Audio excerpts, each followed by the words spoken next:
Hello people of this world, good evening. For tonight's video, ibabahagi ko sa inyo ang pamamaraan sa paglelechon ng native chicken. Ito ay sarili kong version ng paglelechon. Kaya't kaibigan, manood kayo. Dahil kakaiba to. Ganito ako maglelechon, hindi ko tinutuhog to. Pagmasdan nyo. Dahil ito'y hahawakan ko lang sa loob ng 10 oras at 7 minuto. Kakaiba talaga to. Kaya nga lang medyo matagal-tagal bago ito maluluto. Promise walang ibang tao dito sa mundo na may kakayahang gumawa tulad ng ginagawa ko. Nag-iisa lang ako dito sa mundo. Kasi yung iba, ang masasabi ko lang sa inyo, mga mahinang nilalang kayo.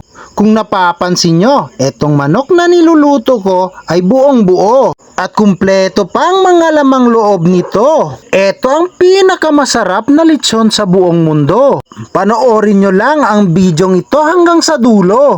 Napakasarap ng lamang loob nito. Kaibigan, tandaan nyo, maluluto ito sa loob ng 10 oras at 7 minuto. Naku, problema talaga to kasi ang Reels video natin matatapos sa loob ng 1 minuto. Siguradong mabibitin kayo. Hayaan nyo, kapag luto na ito, i-update ko kayo. Kaibigan, hanggang dito na lang muna ako.